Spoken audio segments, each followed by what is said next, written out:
Hey, John here. Here's lick of the day, number 54. This is a classic ascending picking lick, and this is in the easy shred category. As usual, you can find a link to the tabs in the description below, and also by clicking right here on the screen. I'm gonna play this once slowly and then break it down. We start here on the low E string on the 10th fret.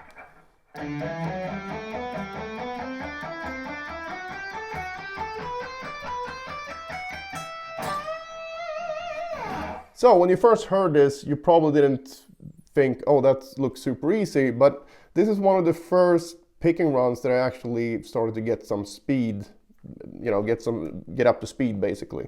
And it's not that difficult once you work on it for a while. And I'm gonna show you something that you can do to, put it into your practice routine. And also it's a very nice sounding lick, and you would hear this in Key Marcel's playing a lot, Paul Gilbert, all those late 80s pickers. So it's based on the 3-note per string, and in this case I made it in E minor because that's the most rock key out there. So let's just get going here. We start on the 10th fret, and I'm going to show you the scale shape first and then show you the sequence instead of walking you through everything. So the scale looks like this. So we basically have 10, 12, 14 on the E, A, and D string. And then we have 11, 12, 14 on the G string.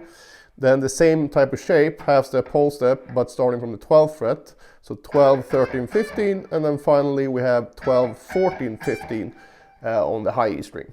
And the sequence we have here is basically repeating sixes, where we start a group of 6 on each string group, like this. So we start here, go up 6 notes, 1, 2, 3, 4, 5, 6, strict alternate picking, then restart that on the A string, 1, 2, 3, 4, 5, 6, restart on the D string, 1, 2, 3, 4, 5, 6, restart on the G string, and you guessed it, restart on the B string, and then kind of restarting on the E string here, but that's just to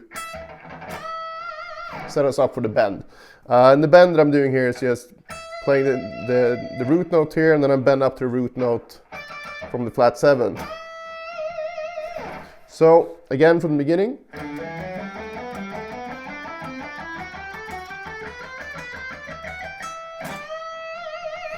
Now, how do you practice this then? Well, I would do it by going through the remaining 6 positions in the E minor 3-note per string scales.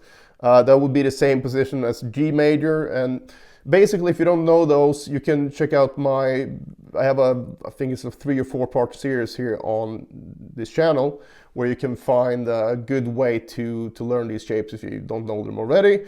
And if you just want to get the shapes right away, you can just Google it basically, 3-note per string shapes for guitar, and you'll find them. And the cool thing about that is that if you learn the 7 shapes, you basically learn 21 shapes.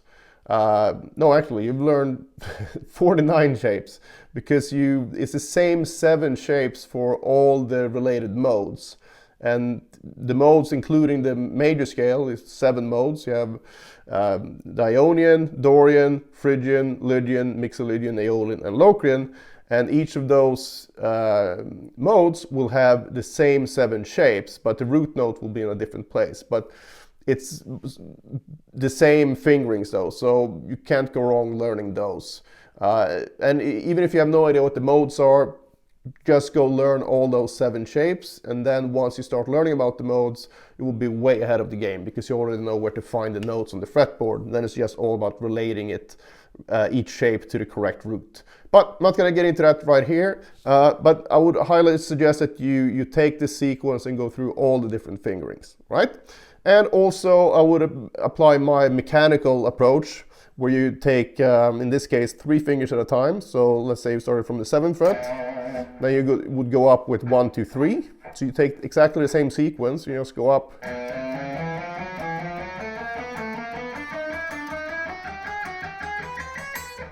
And do the same thing with 1, 2, 4.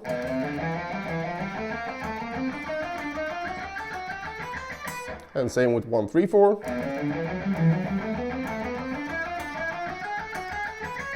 And the same with 2, 3, 4.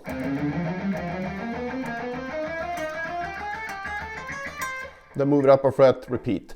So the benefit of doing that is that you get the same picking pattern for all of them, which you know, that's going to be the same picking pattern for this sequence as long as you start on a downstroke.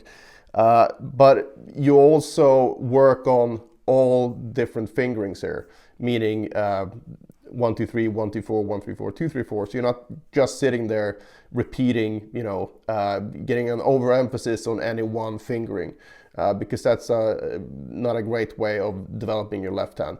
So by basically translating this lick or sequence into these 4 different fingerings, you get around that problem. So you can sit there and practice the same sort of picking sequence, but still develop your left hand to the fullest. All right, that's it for this one. Tomorrow we're going to look at the same thing, but a descending version of this classic picking sequence. So hope you enjoyed this one, and if you have any questions, just post them below. Otherwise, see you in the next one.